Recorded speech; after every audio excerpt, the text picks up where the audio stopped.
있습니다. 우리 다른 교육자들에게 말씀해 주시면 새번역 성경 구입하실 수 있습니다. 오늘 하나님께서 우리에게 주시는 말씀은 사사기 7장 전체의 말씀 함께 공부해 볼 거고요. 사사기 7장 전체 말씀,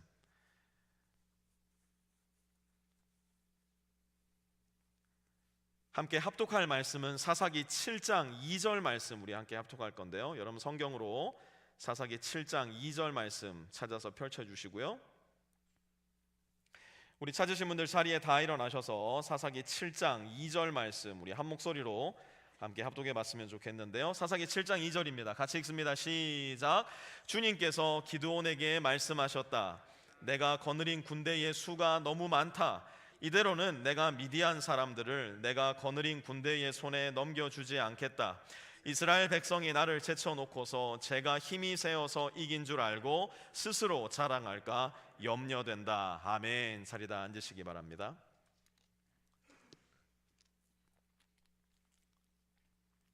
우리 개신교 안에는 시급하게 이 시대의 언어에 맞도록 재정의되고 또 조금도 명확하게 모호한 부분이 없도록 재진술되어야 할 단어가 몇 개가 있습니다. 대표적인 거 두 가지가 있는데요. 그중 첫 번째가 뭐냐면 은혜 많이 받으세요 혹은 은혜 많이 받았어요 라는 표현입니다. 도대체 이게 무슨 말인지, 그게 도대체 무슨 의미입니까? 라고 물어보면 너도 몰라? 나도 몰라요.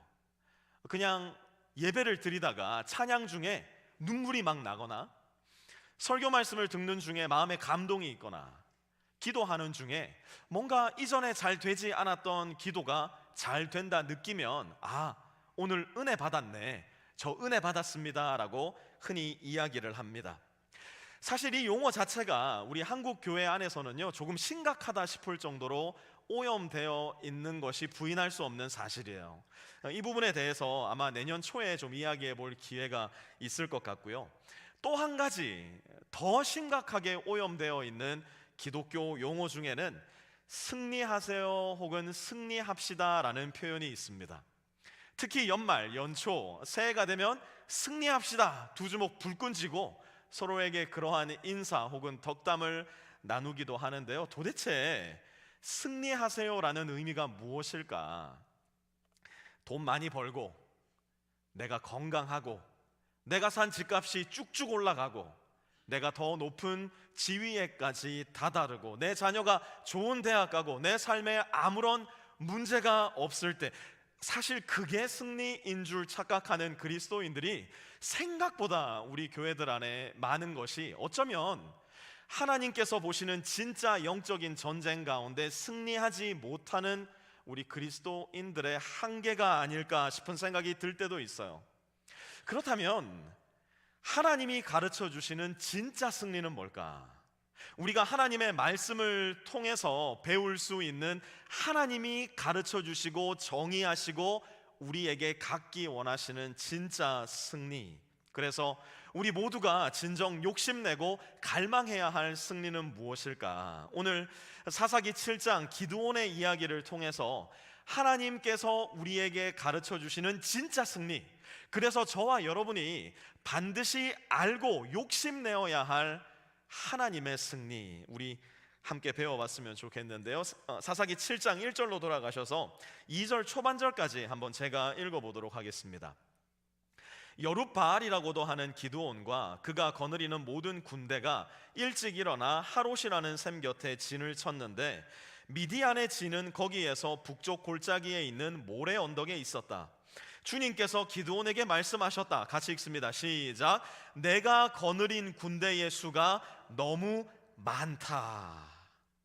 첫 번째로 하나님께서 가르쳐 주시는 진짜 승리는 다른 것이 아니라 나의 자금을 아는 것이에요. 나의 자금을 아는 것, 다른 말로 하면 교만하지 않는 것이 하나님이 우리에게 가르쳐 주시는 진짜 승리의 요건입니다. 이제 기드온은 그의 앞에 모인 32,000명의 병력과 함께 하나님의 말씀을 따라서 미디안을 치러 갈 준비를 모두 마친 상태입니다.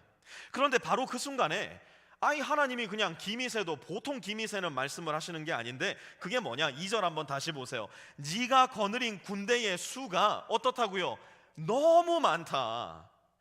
그런데 하나님의 이 말씀은 사실 기드온의 입장에서는 너무 이해하기 힘든 말씀이었어요. 고대 전쟁은 누가 뭐라고 해도 머리수 싸움이었습니다.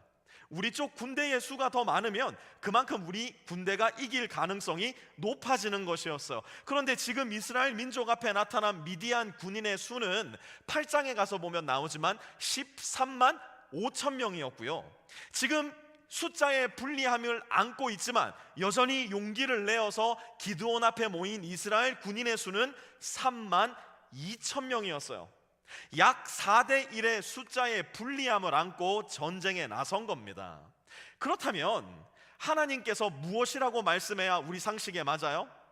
기드온, 네 앞에 모인 군인의 수가 너무 많다 아니면 너무 적다?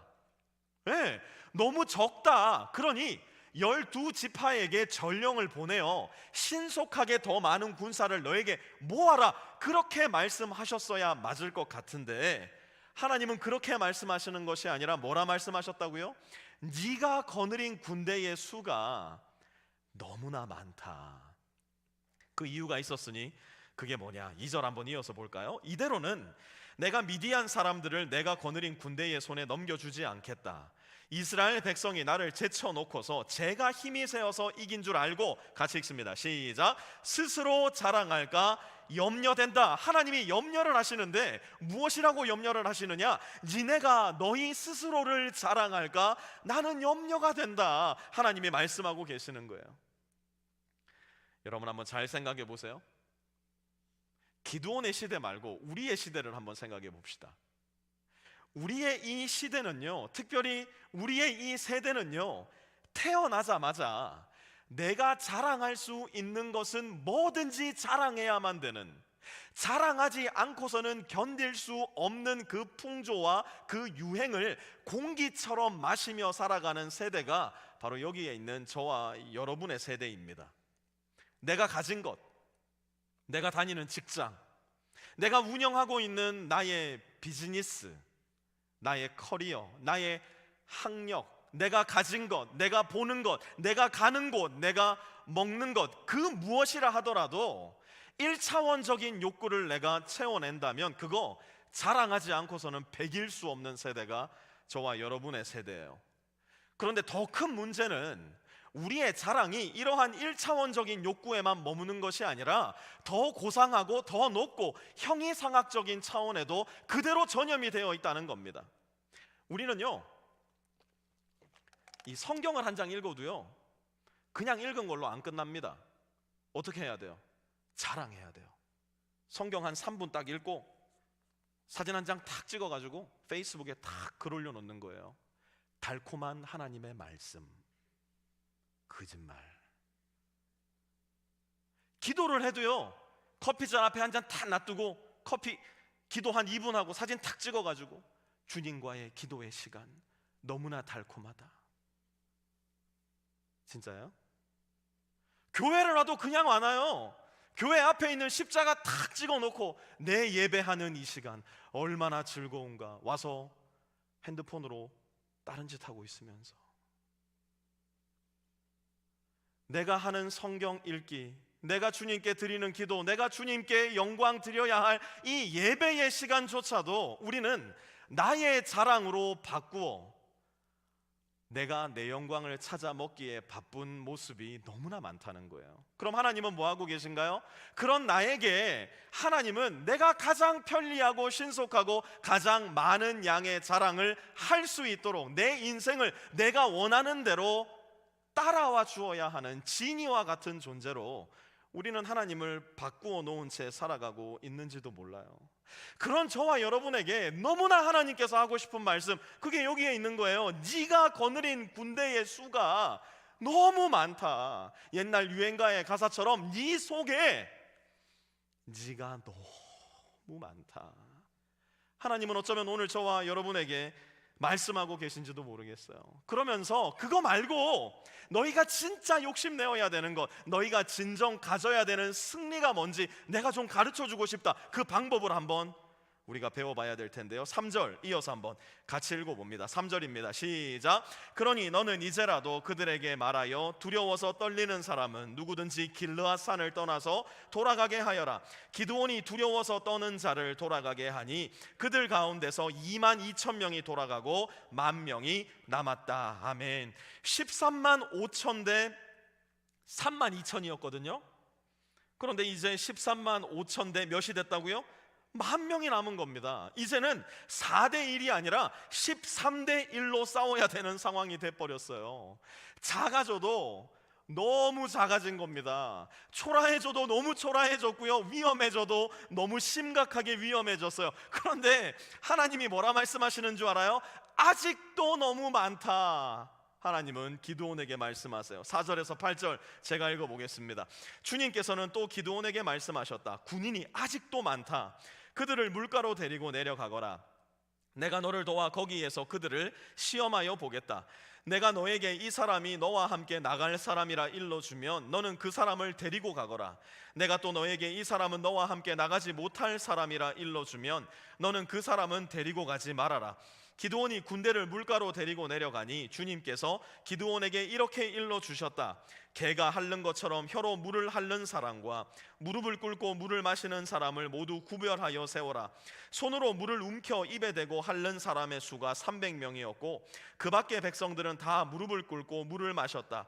주님께서 기드온에게 이르셨다. 물을 핥아 먹은 300명으로 너희를 구원하겠다. 미디안 사람들을 너의 손에 넘겨주겠다. 나머지 군인은 모두 온 곳으로 돌려보내라. 그래서 기드온은 물을 핥아 먹은 300명만 남겨두고 나머지 이스라엘 군대는 각자의 집으로 돌려보냈다. 남은 300명은 돌아가는 군인들에게서 식량과 나팔을 넘겨받았다. 미디안의 진은 그 아래 골짜기에 있었다. 아멘. 여러분, 13만 5천 명 대 1만 명이 되었을 때만 해도요, 기드온의 마음에 그래도 조금 희망이 있었을 거예요. 아무리 숫자적인 불리함을 안고 있다고 하지만 전쟁 전략을 잘 짜고 내가 맡은 100명의 군사, 저 장군이 맡은 100명의 군사, 저 장군이 맡은 100명의 군사가 뛰어난 역할을 해주면 어쩌면 이길 수도 있을 거야, 기드온은 생각하고 있었을 겁니다. 그런데 하나님은 그런 기드온의 희망과 계획을 산산조각 내버리시는 거예요. 어떻게 해요? 13만 5천 명 대 300명의 전쟁을 만드심으로. 이건 그냥 안 되는 거예요. 이런 전쟁은 해서도 안 되는 겁니다. 그냥 말 자체가 안 되는 전쟁이에요. 그런데 여러분, 우리 삶에도요, 이렇듯 말이 안 되는 전쟁이 종종 일어나지 않나요? 하나님이 내가 하나님이라면 절대 나를 보내실 것 같지 않은 그러한 자리로, 그러한 장소로, 그러한 환경으로 우리를 떠밀 때가 있지 않나요? 아니, 하나님이 살아계시다면 도대체 어떻게 내 인생에 이런 일이 일어날 수 있습니까? 아니, 하나님, 제가 하나님의 자녀라면서요, 하나님이 저의 아버지시라면 어떻게 제 인생에 이런 일이 일어납니까? 하나님께 막 따져 묻고 싶은, 앞뒤 좌우 사방이 꽉 막힌 듯한 상황 속에 내팽개쳐질 때가 저와 여러분의 인생에도 있지 않습니까? 그런데 바로 그 순간이 어쩌면 엉터리, 거짓말쟁이, 가식 덩어리 껍데기를 완전히 벗어버리고 진짜 그리스도인으로 거듭나는 순간, 곧 나의 자금을 철저히 시인하고 하나님을 하나님으로 온전히 인정하는 순간인지도 몰라요. 여러분, 저와 여러분의 삶은 오늘날 이 시대 미국 안에서 더군다나 DFW, 더군다나 북쪽 달라스 지역에 사는 우리는요, 너무 완벽하게 다듬어지고 포장되어 있어서 우리의 인생이 그럴듯하게 보이는 수준이 너무 지나쳐서 어쩌면 본질적인 것과 완전하게 분리되어 있으면서도 I'm fine, we're good, 너무나 큰 착각 속에 살아가고 있는지 몰라요. 하지만 이러한 위기가 닥쳐올 때, 이러한 고통의 시기를 건너게 될 때 나의 힘은 완전히 다 빠져버리고 온전히 하나님만 신뢰해야 되는 순간, 온전히 하나님만 바라볼 수밖에 없는 순간, 그래서 온전히 하나님과 다시 연결되는 순간이 바로 그러한 순간인지도 모른다고요. 그때가 어쩌면 우리가 그토록 바라고 기다리던 진정한 승리의 여정이 시작되는 순간일지도 몰라요. 그때가 언제라고요? 나의 자금을 아는 순간, 하나님 앞에서 철저히 겸손해질 수밖에 없는 순간. 두 번째로 진정한 승리는 하나님의 따뜻한 은혜를 배우는 것입니다.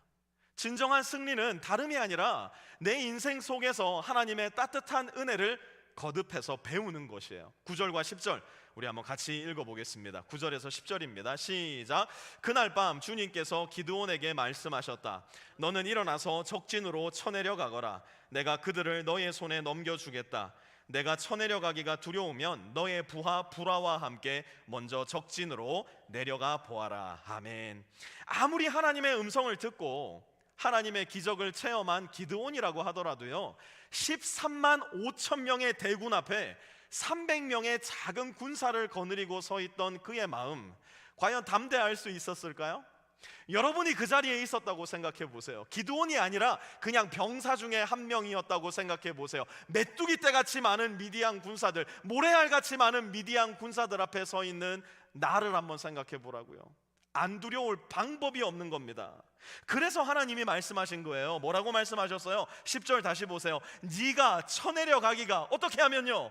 두려우면. 하나님도 아시는 겁니다.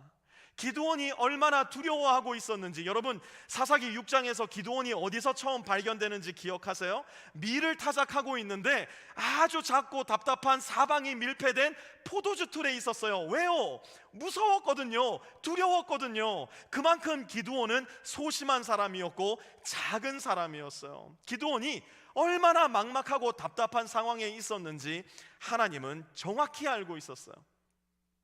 동시에 하나님은 저와 여러분의 두려움도 아시는 분이에요.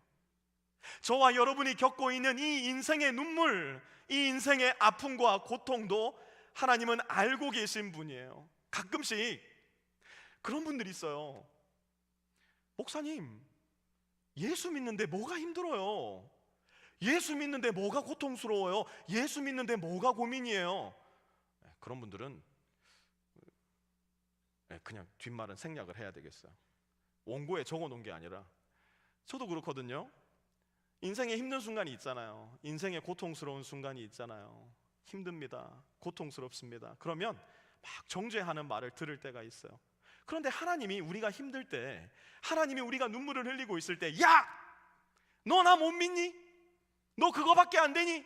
이런 쓸데없는 인간 같으니라고. 우리 하나님은 그렇게 말씀하시는 하나님이 아니라 우리의 아픔을 함께 끌어안아 주시는 분이 우리의 하나님이시고요, 우리의 아픔에 함께 울어주시는 분이 우리의 하나님이시고요, 우리의 아픔을 함께 짊어지시는 분이 바로 우리의 하나님이시라는 것을 우리는 기억해야 돼요. 오늘 기드온에게 하나님이 그렇게 말씀하신 이유가 그의 아픔을 함께 끌어안고 계시기 때문에 그래요. 그래서 기드온에게도 적진으로 내려가 보라 말씀하시는 겁니다. 기드온은 그 말씀을 따라 미디안 적진에 내려갔다가 이 이야기를 전해 듣게 되는데요. 13절에서 14절 같이 읽습니다. 시작. 기드온이 그곳에 이르렀을 때에 마침 한 병사가 자기가 꾼 꿈 이야기를 친구에게 하고 있었다.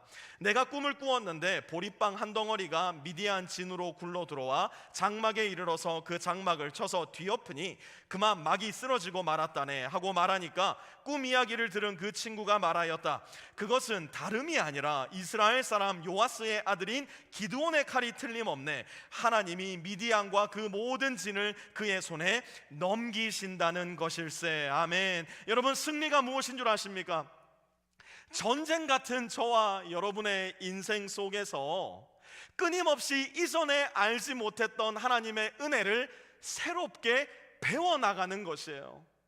은혜는 예배 시간 한가운데서만 받는 것이 아니라 나의 구질구질한 일상 속에서 질척거리고 사망의 음침한 한가운데를 날마다 힘겹게 걸어나가는 듯한 내 인생 한 복판에서도 배워 나가는 것이란 말이에요. 그런데 그 은혜가 어떻게 나에게 다가오는가? 내가 전혀 예상하지도 못했던 얼굴을 한 채 나를 찾아오는 겁니다. 내가 전혀 기대하지 않았던 사건과 사고들을 통해서 은혜가 나에게 다가오기도 해요. 내가 저기요 악인이라 생각했던, 나와는 전혀 함께하지 못하는 그러한 사람들을 통해서도 은혜는 나를 찾아오기도 합니다.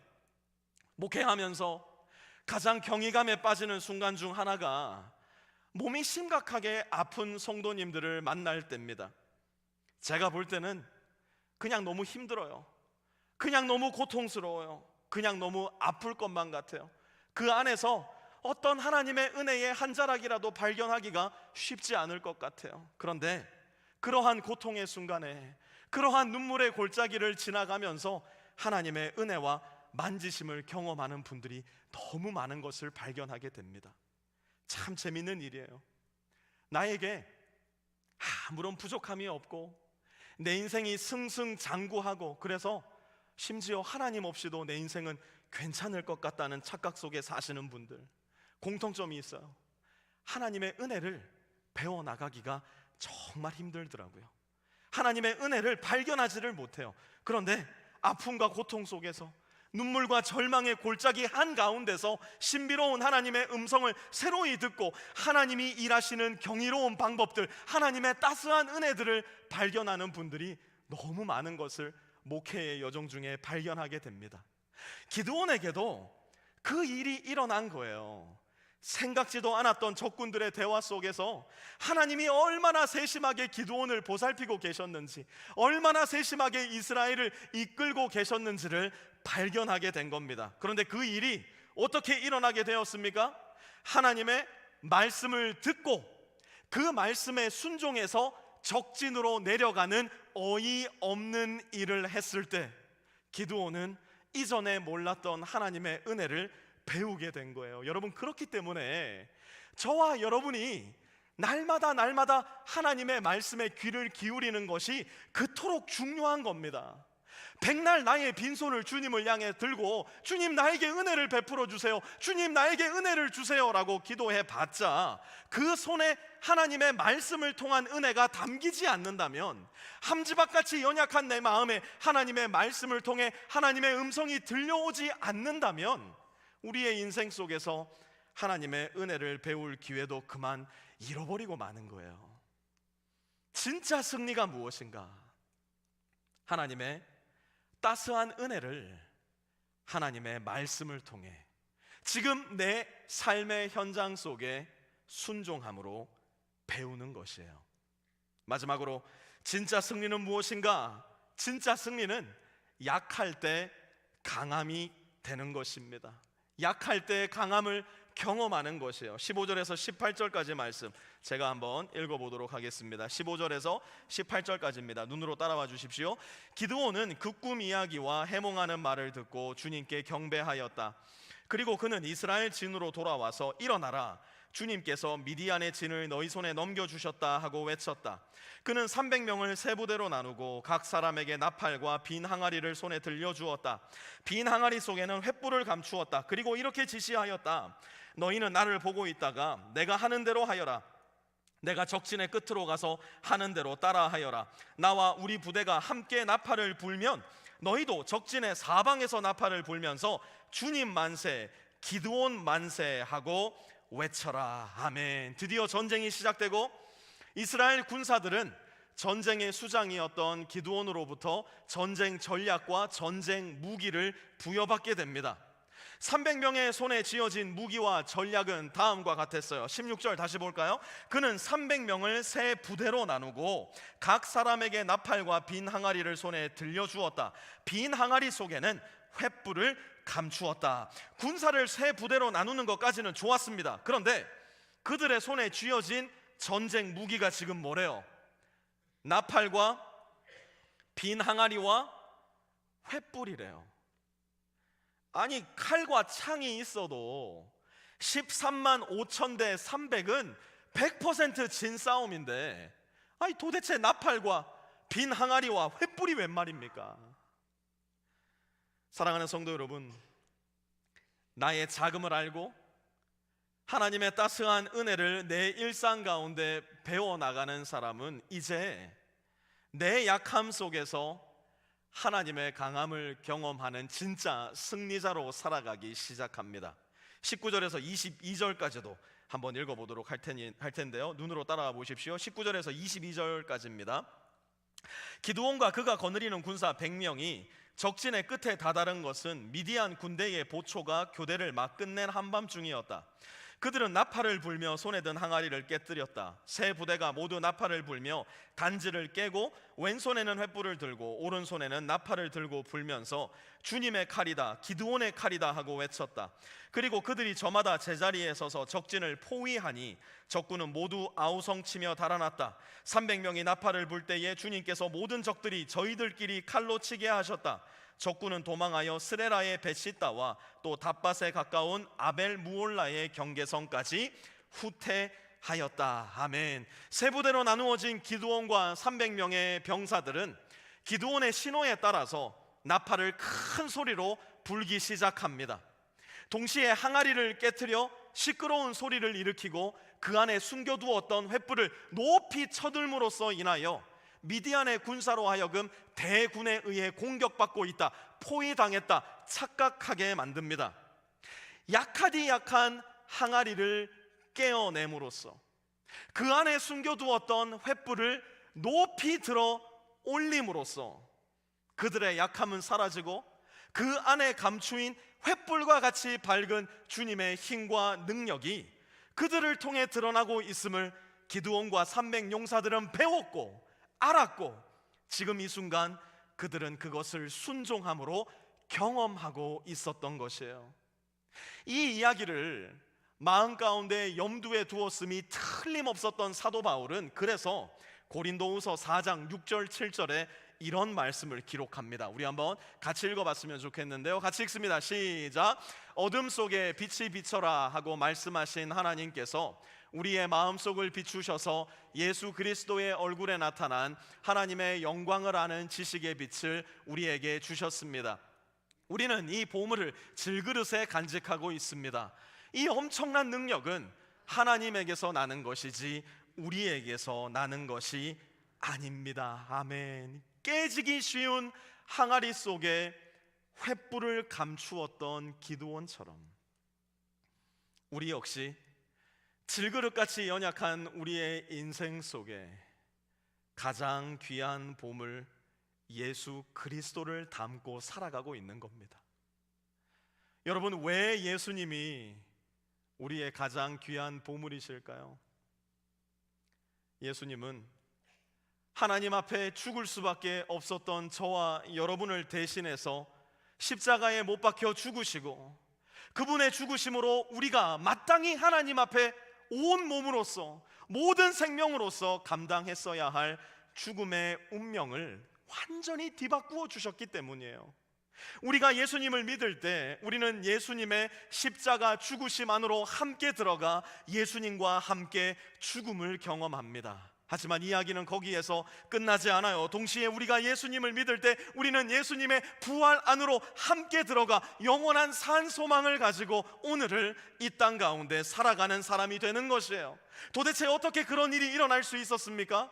인류 역사상 가장 낮은 자리, 베들레헴 말구유에 누이셨던 예수님을 통해서 마구간에서 출생하셨던 예수 그리스도를 통해서 그 일은 일어난 겁니다. 그 일이 도대체 어떻게 일어날 수 있었나요? 태어나시자마자 죽음의 위협을 피해서 전 이집트 땅으로 망명자의 삶을 사셨던 예수님을 통해서였어요. 평생을 갈릴리라는 시골 마을에 사시며 머리 하나 누일 곳 없이 가난한 삶을 사셨던 예수님을 통해 그 일이 일어난 것입니다. 그 일이 어떻게 일어날 수 있었나요? 모든 사람들이 손가락질하고 모든 사람들이 배척하고 모든 사람들이 깔보았던 거지들, 나병 환자들, 창녀들, 세리들을 친구로 삼으시고 그들과 함께 먹고 마시며 그들의 낮은 자리로 온몸으로 내려가 주셨던 예수님을 통해서였어요. 도대체 어떻게 우리가 산 소망을 가지게 되었나요?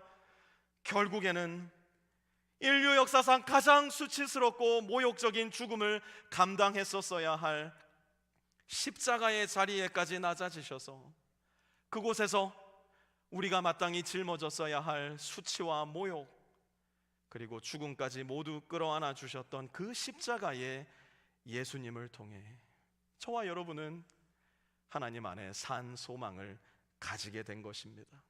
이 예수님이야말로 저와 여러분 안에 밝히 비추인 위대한 보물이요, 꺼지지 않는 횃불이요, 영원히 산 소망인 것이에요.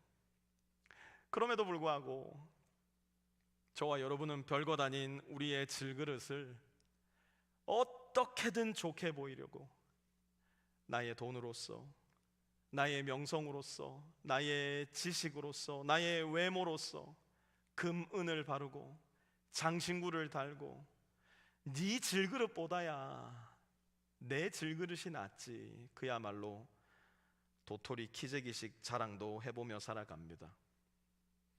사랑하는 성도 여러분, 호박에 줄 긋는다고 수박이 되지 않습니다. 질그릇은 질그릇일 뿐입니다. 아주 작은 충격에도,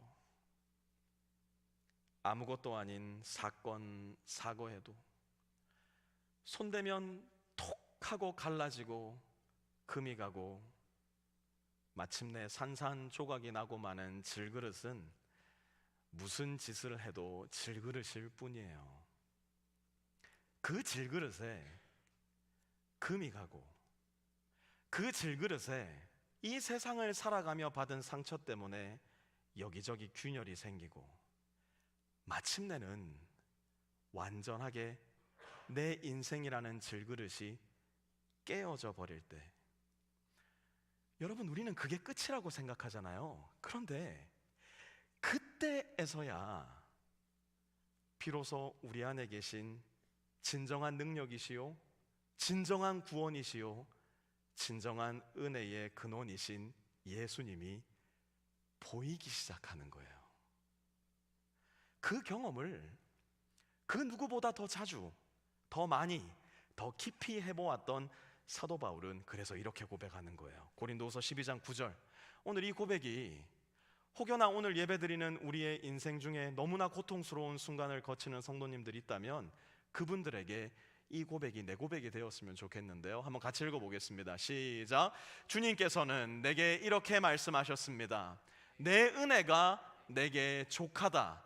내 능력은 약한 데서 완전하게 된다. 예배팀 올라오시고요. 혹여라도 지금 이 순간이 너무나 힘겹고 너무나 초라하고 너무나 보잘것없는 내 인생의 순간이다 여겨지시는 분 혹시 이 자리에 계십니까? 솔직히 저는 지금이 그래요. 그래서 만약 그런 분들이 있다면 자신 있게 이야기하고 싶어요. Welcome home. 환영합니다. 잘 오셨습니다. 나의 자금을 인정할 수밖에 없는 자리,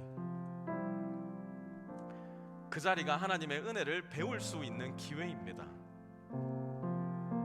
하나님 앞에 완전히 겸손해질 수밖에 없는 내 인생의 바로 그 초라한 자리, 어쩌면 그 자리가 약할 때 강함이 되시는 하나님을 경험할 수 있는 가장 좋은 기회일지도 몰라요.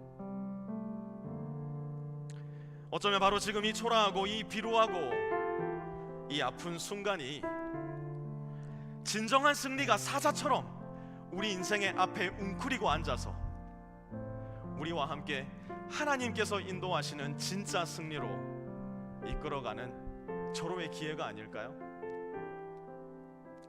오늘 말씀 다시 한번 마음 가운데 되뇌이시는 마음으로 우리 마지막으로 이 찬양 하나님 앞에 함께 올려드리고 기도하는 시간 갖기 원하는데요. 여러분 모두가 대단히 잘 아는 찬양일 겁니다.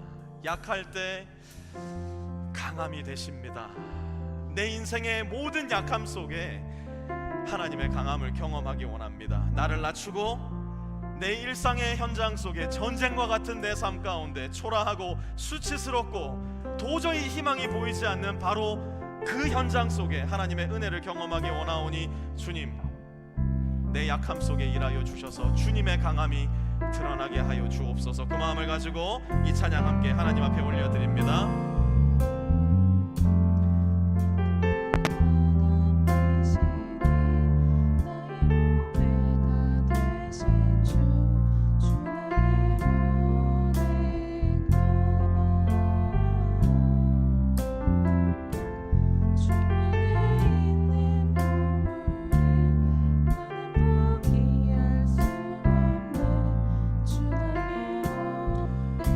다시 찬양합니다. 약할 때 강함 되십니다. 약할 때 강함 되시네. 나의 보배가 되신 주 안에 있는 보물을 포기하지 않습니다.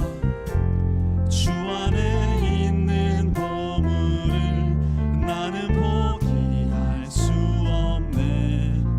우리 한 번 더 우리의 마음을 담아서 진심으로 찬양합니다. 약할 때 강함이 되십니다. 약할 때 강함 되시네. 나의 보배가 되신 주 모든 것 주 안에 있는 보물을 우리 이번엔 자리에 한번 다 일어나셔서 다시 한 번만 더 나의 약함 속에 주님의 강함이 있습니다.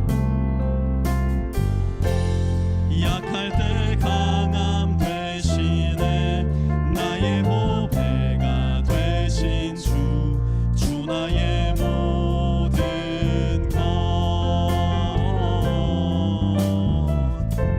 주 안에 있는 보물을 나는 포기할 수 없네. 주 나의 우리의 보물을 함께 찬양합니다. 예수 어린 양, 예수 어린 양, 존귀한 이름, 예수 어린 양, 우리의 보물이신 예수님을 다시 한번 높입니다. 예수 어린 양, 예수